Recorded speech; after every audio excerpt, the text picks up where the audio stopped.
একদিন এক ঘন জঙ্গলে এক শক্তিশালী সিংহ আরামে ঘুমোচ্ছিল। ঠিক তখনই একটা ছোট ইঁদুর দৌড়াতে দৌড়াতে সিংহের গায়ের ওপর উঠে পড়ে। এই, আমার ঘুম ভাঙালি, তোকে এখনই খেয়ে ফেলবো। দয়া করে আমাকে ছেড়ে দিন, আমি একদিন আপনার উপকার করব।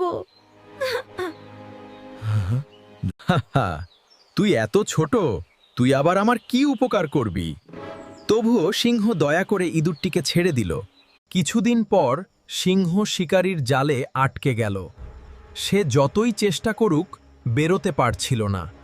ইঁদুরটি সিংহের ডাক শুনে ছুটে এলো আর তার ছোট দাঁত দিয়ে জাল কাটতে শুরু করলো। তুই ছোট হলেও আজ আমার জীবন বাঁচালিস। সিংহ বুঝতে পারল ছোট কাউকেও কখনো অবহেলা করা উচিত নয়। শিক্ষা: ছোট হলেও কেউ তুচ্ছ নয়, সবাই কোনো না কোনোভাবে গুরুত্বপূর্ণ।